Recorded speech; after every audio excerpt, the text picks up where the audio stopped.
Okay. What happened? People would go to. Well, are you rolling? Oh, okay. People would go to their electronic appliance store or they go to a department store and they'd see a beautiful color TV picture. And they'd say, wow, that's great. I want a color TV set. And they'd take the color TV set home, hook it up to their twin lead, and have a ghosty picture. And we fat and getting wealthy and stupid TV operators didn't have enough sense to educate the public that you must have a coaxial cable if you want to have the same kind of color picture in your home that you had in the department store. Well, what happened is cable very wisely, very smartly said, you know something? We can get rid of your ghost. We can give you a better picture. If you take down that antenna, hook up to our cable, we'll give you a better picture. And all homeowner would have had to do is put in a coaxial cable for $10, and they would have had a better picture than the cable gave them. But broadcasters, including myself, were not smart enough to see that and to promote that fact. Therefore, cable, before it had all the national type programs it has in the Showtimes and the HBO, before it had those programs, it was signing people up to cable with the promise of a better picture. Was there a moment for you when you realized that you had missed the boat on? Yeah, too late. When it was too late. Cable was entrenched. And, well, we're getting ahead because then we're satellite and everything else. And else. this is before, 30 and 40 channels. I'm talking when cable only brought you the local stations and then maybe a local access channel or something. But let's talk about some of the forward steps taken by KSTP in the 50s, including the 7-day-a-week newscast and that kind of thing. What was KSTP going through in the early 50s? Needed money. Always needed money to expand.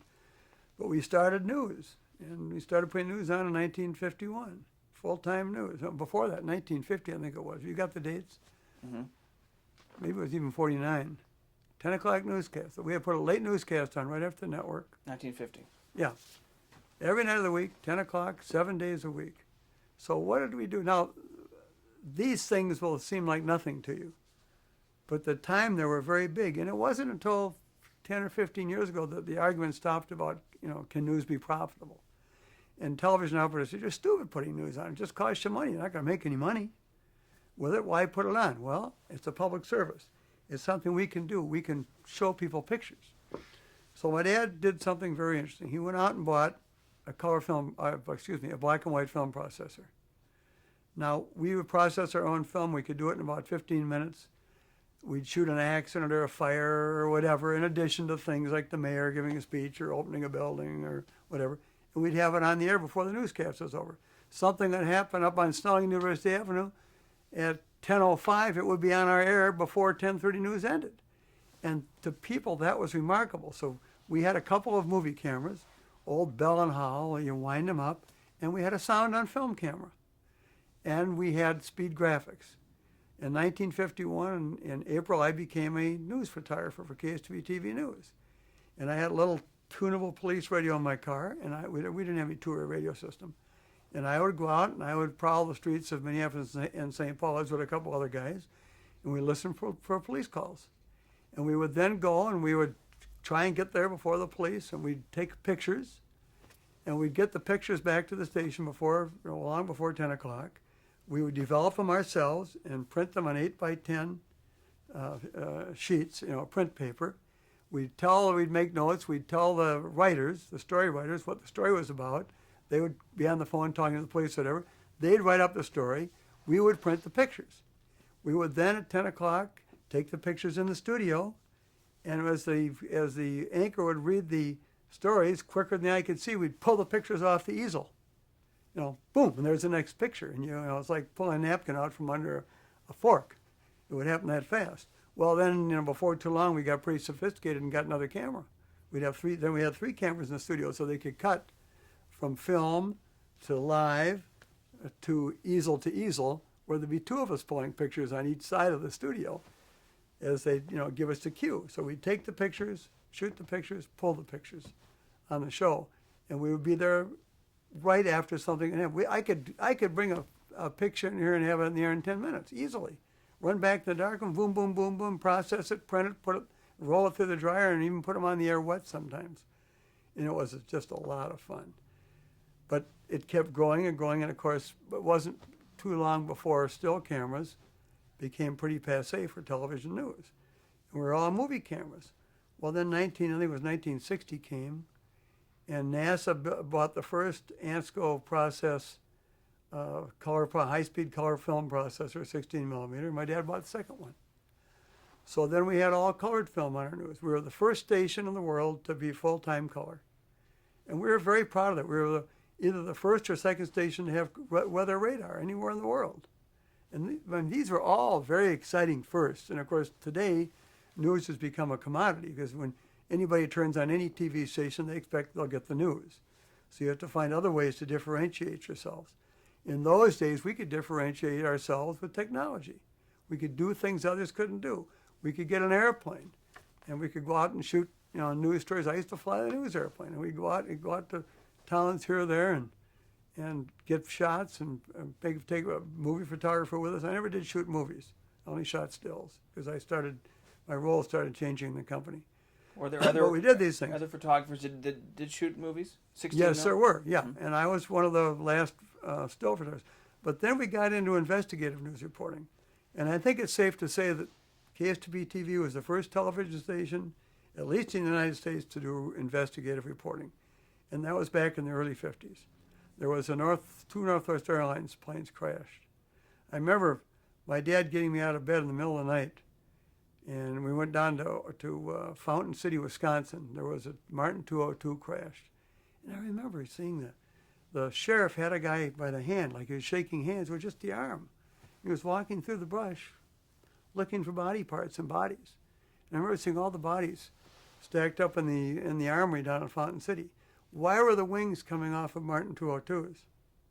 My dad got into that, and he hired a mechanic at Northwest Airlines. And the mechanic went in and shot pictures of the cracked wing spars in these airplanes.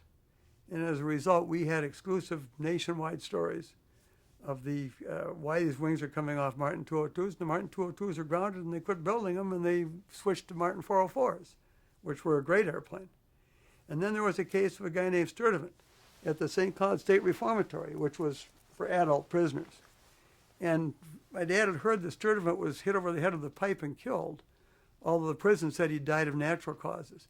And I remember as a young man going to the state prison, sitting in the kitchen with guys who were in for murder. And, oh God, well, they act like anybody else. While he would interview these people as to what happened to Sturtevant. And he got a hold of Sturtevant's family, and this was over a period of weeks and maybe even months. Got a hold of Sturtevant's family. Sturtevant was buried in California. Got an exhumation order, exhumed the body, and got a forensic pathologist to prove that indeed he was killed because he was hit over the head of the pipe. And then they dug up a couple other bodies at the prison who were killed by getting hit over the pipe. And as a result of that, our prison system was reformed in Minnesota. So that kind of thing didn't happen anymore. But this was really early investigative reporting. Oh, my dad was a great newsman. I wish he could be here. I mean, everything I have, I owe to him. I learned from him. He made it possible for our family to do anything we've done because he was the guy that stuck his neck out when you just couldn't get money and risked everything on building a TV station. And it worked. Thank goodness it worked. What was it about the investigative news gathering that excelled or pushed your father to take those kind of risks when no one else in the country was? Well, what it did, it really, on the local level in Minneapolis and St. Paul and in Minnesota, it showed the power of television. Television could do what the newspapers did. They could do it more quickly. They could show better pictures. If you did the investigative reporting and had the facts, it was really powerful. And people tuned in at 10 o'clock at night to find out what was going to happen, what was going on. It really, I think, established the fact that television could be a medium for investigative reporting. But now it's very elementary. Any yeah, station, everybody does it. Right. So, and I'm just kind of wondering if there was something specific that you remember that your father said that was the reason why he clearly was because his one of his biggest aims in life was to compete with the newspapers. When he started his first radio station, advertisers were told that if you spend any money on Hubbard's radio station and you owe money to the newspaper that isn't paid up, we're going to cancel your credit.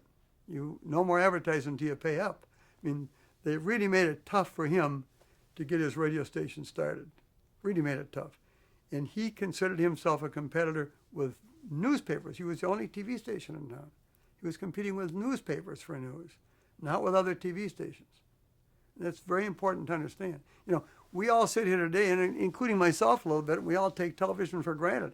I remember when we first signed on in 1947 on Test Pattern, sitting in the living room, just sitting and watching, the Indian on the Test Pattern, thinking, it's amazing. How does that picture get from over here on University Avenue to our home? Should clarify there's an Indian head on the test Indian pattern. head on the Test Pattern. I was watching that thing and think, well, it's amazing, People would put up with a lot at first.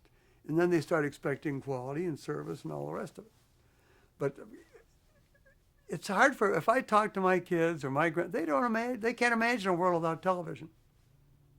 Television is every place. It's pervasive. Yep. Let's talk about specifically when you joined Hubbard Broadcasting in 1951. 1951 is when I officially went on the payroll. And I was a senior in high school, and they gave me a camera and said, go out in the street, it was April, and find stories. The first picture I ever took, the second television news picture I ever took, went up on national billboards. And I still got the picture. It was a guy over out of Hoffman's Corners. I heard the call, a guy, DOA, a guy killed, a car rolled over on him, he was drunk, and he was stuck under the car door, and he had a whiskey bottle in his pocket. It was like this, and there was a whiskey bottle. And I shot the picture, and the National Safety Council took it and used it. It was on billboards of this guy with a whiskey bottle, and he's laying dead under the car. But they gave me a camera and said, get out there and, listen to police calls and pick up what you can. While other guys got the fun of taking the movie camera to the, ribbon cuttings and things. So when you first started working, it was part-time, correct? It was part-time, right. And then... In the summers, full-time, back to school, part-time. I started as a senior in high school. And then I worked all through college. And when did you come full-time? The minute I was out of college. In fact, I worked full-time before I was finished with college. And how many years were you in the news division? Not that many. Well, I've always been involved in the news division. How many years did I report to the news director? Oh, I must have been two and a half, something like that. And I, give or take. And then from there... But there... remember, when I was doing that, I was involved in everything else. Because it's a family business. It's like a guy that has a family hardware store. You may be running the till 1 minute and doing something else the next minute. So I was around doing everything. I was going to meetings with my dad. I went to the first, to the Republican convention in 1952, I think it was.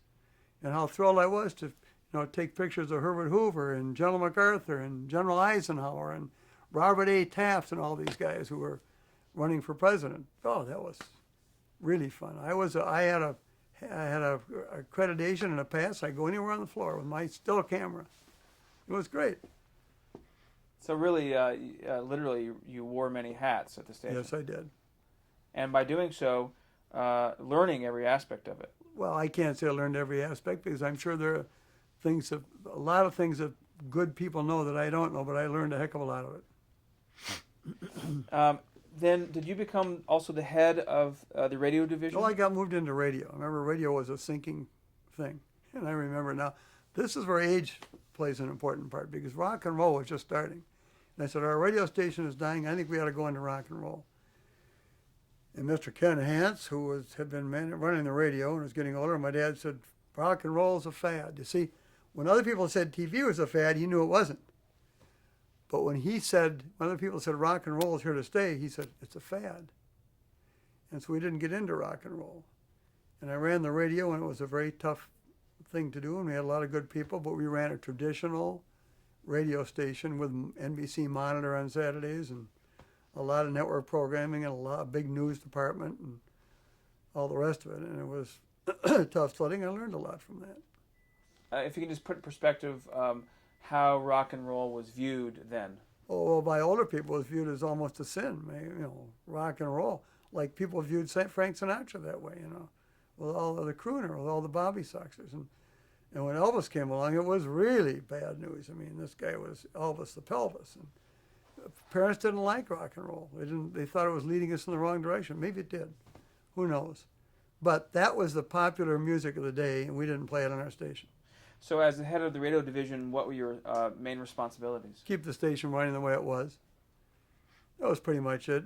Once in a while, we had license to do some innovative things. I used to put on late Saturday night, I put on a live jazz band from Freddie's Cafe and a few things like that, modern jazz. But not great. Did unusual radio shows, put on McGivern Report, which was an investigative report, which was on every day. That was exciting, and that was a very popular radio show. But other than that, we spent most of the time writing the network, the NBC network. Was there a competition between, as far as the advertisers, between radio and television at that point? Yes, there was. For a time, we tried to sell both, and that doesn't work. And so then we had a radio advertising department, and we had a television advertising department, and they sold against each other. They were friendly in the hall, but they went out in the street, tried to sell their different product. And of course, they reach a different audience at a different time of day. And radio has evolved into a drive time thing. People in cars and portable radios, that's the big radio market today. Some people listen at home, but most don't. They watch TV. So in the mid-'50s, do you know approximately the viewership of KTSP? KSTP. Thank you. I can't tell you, but the numbers are available. I mean, the market was not nearly as big as it is today. It was only about 1 million homes in the whole market, whereas now we're close to 3 million homes. And I cannot tell you, I mean, it took a long time. What about ratings? Do you have a local ratings? Well, we had Hooper ratings, and then we had Arbitron and Nielsen for television. But Hooper was an early television rating service. Can you describe the basic? Well, just how many people were watching, how many homes. I mean, there was no demographic breakdowns. It was how many people. And no one paid any attention to who was watching, just so that somebody was watching. So we had no idea who was watching. But that made a difference as you came from the mid-'50s into the '60s, certainly with advertisers, correct? Oh, absolutely. As you got into the '70s, you really got into demographics. In the '80s, who was watching? And in television, I used to, for example, I'd take pictures of one night, and the next night I'd be setting up the wrestling ring in the studio. Because on Friday night we had wrestling. And I used to lay under the professional wrestlers, My dad made a deal with his name was Williams, can't remember his first name, and he was the big wrestling promoter. And every Friday night we put wrestling on, live from Studio G at KSTP TV on Friday night, because remember you couldn't get a lot of programming. And I would set the ring up with the help of others, and then I would lay under the ring, and when it was time for a commercial, I'd pound on the bottom of the ring, and they'd have a fall.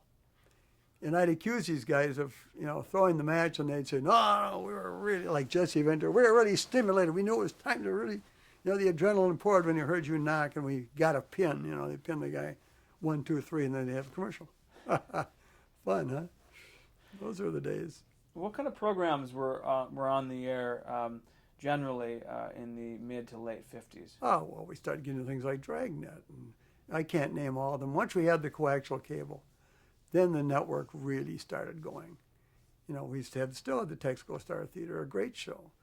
And then later on we got news. What was his name? They'd put the Timex watches under the water, and I got a mental blank from the network. Put the Timex watches in the... Yeah, John Cameron Swayze right. with the news. And we started to put on more sophisticated programming. And we used to put on the KSTP Barn Dance live, Sunset Valley Barn Dance live, till the mid-'60s. And then, of course, the sophistication of Hollywood and New York and the quality of programming. See, when a person watches television, they expect the same quality as they get when they see the best quality. And for a local station to produce a music show, and the unions made it very difficult to the musicians. I'll tell you a funny story. We do live music shows in the Musicians Union. And we got Petrillo was the guy's name. He was the head of the union. My dad had a warrant for his arrest. Couldn't come to Minnesota. Yeah, but he said, if I have to hire a standby band, they're going to work. So he'd send them out in the cold to play while the other guys were in the studio putting the show on, because you had to hire a standby band. So that made it impossible economically on a local level of market the size of Minneapolis or a Cincinnati to carry on live music on the television, because you couldn't afford to pay for it. So you became more and more dependent in prime time on the network. And the network sent, as you know, high quality programs, at least by those days standards, high quality programs. And you couldn't compete with that programming locally. So it came to a situation where at 6:30 after the 6 o'clock news, you went to the network and you stayed on the network, and then you ran a local show, and then you had from 7 o'clock till 10 o'clock Central Time, or from 8 o'clock till 11 o'clock Eastern, or in the West Coast, you had the network. And that's the way it went. But at first, we had to put our own programs on. So there's certainly a balance between local programming and the feed from the network. There always has been, and there always will, because what makes an over-the-air network strong, as compared to cable, is its localism. It's local.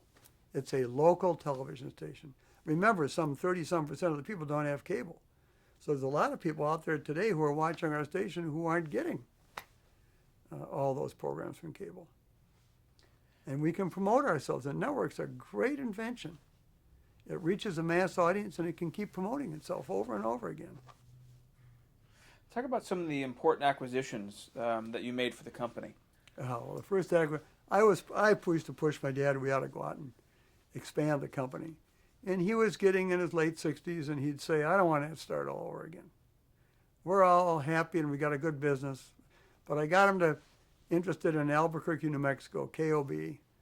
And on Christmas night, 1957, after dinner, I went to Albuquerque, New Mexico, and woke up the next day and looked at the station. Didn't know that much about it, but thought, God, this is great, and recommended we buy it. And my dad made a deal and bought it. Bought KOB Radio and Television. And then I wanted to expand more. I could have bought WDAF in Kansas City. It was offered to us for $5 million. $5 million.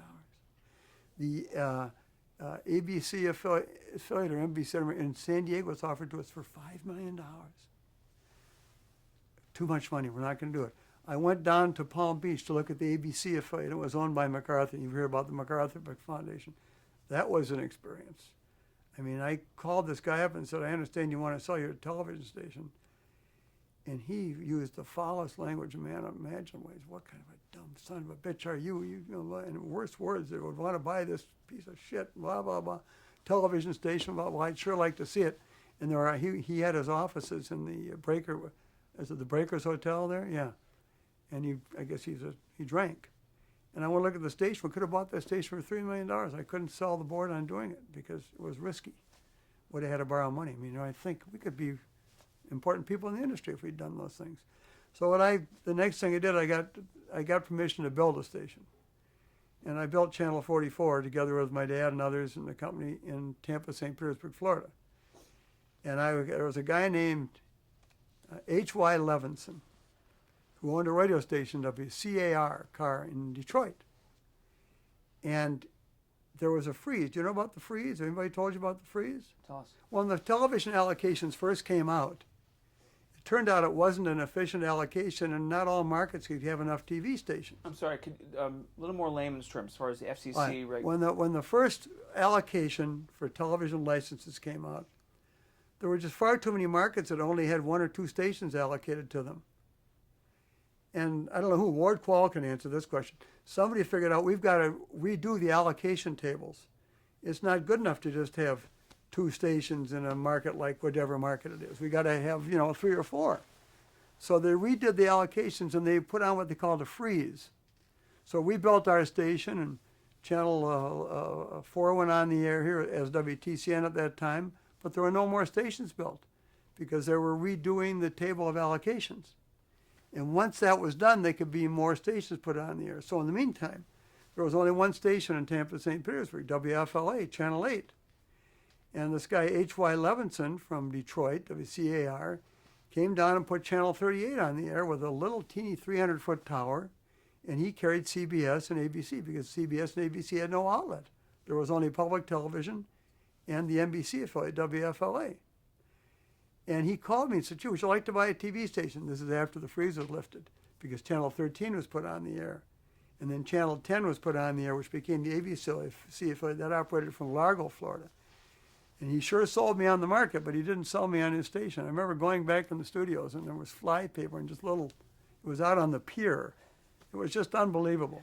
But the guy had 2 networks, And I got the fact book and looked up and, it's a great market.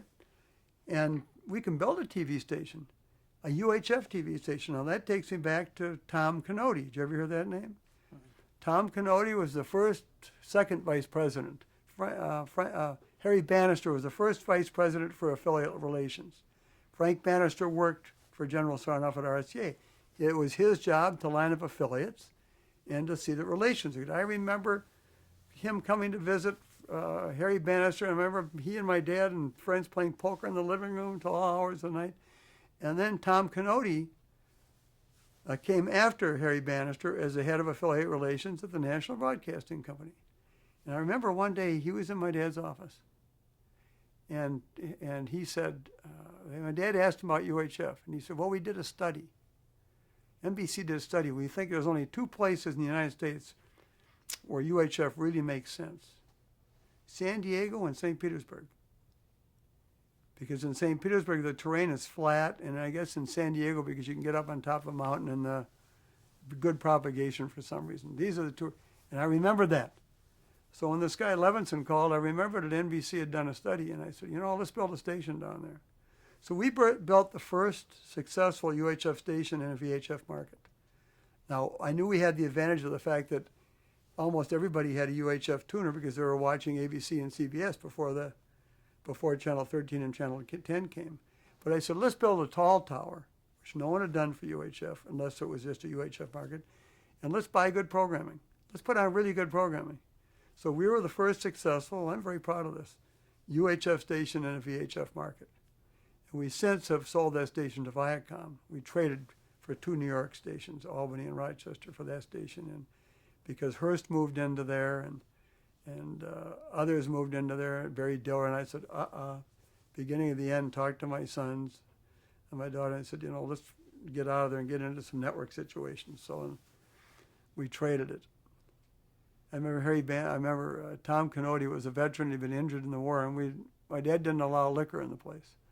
But when Tom Canody came, he could have a drink in the office because he complained about his pains from the war. When was the station built? It was just fun. It's 1968.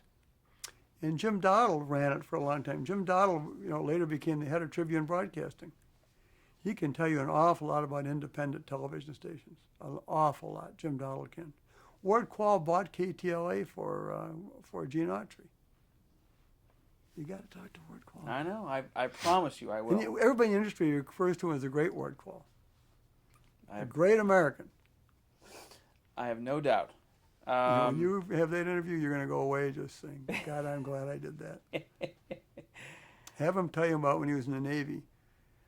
And he was supposed to take a ship from Solomon Islands to someplace else. Not Solomon Islands, the Pacific, Solomon Islands, Maryland. Okay. It's a great story. Have him tell you that story. I'm writing it down now. Okay. So what did your father think about the acquisitions that you've made and also building this station? He was very thrilled about St. Petersburg. In fact, he bought a Holiday Inn so he could pay for the TV station in case it would fail. And we ended up didn't keep the Holiday Inn very long. We sold that and we kept the TV station. He loved it. He just loved it. He was very proud of the whole thing. Let's also talk about when KSTP started using the Collins weather radar, and describe that for us. Well, you couldn't get weather radar. And in this part of the country, weather is very important. On the thunderstorms and tornadoes and things in the summertime and in the winter, blizzards and snowstorms. So we couldn't find it. So my dad got together. He always had an engineering department. You just tapped him. All right, fine. Go ahead, that's fine. I'm glad you tapped before I got started.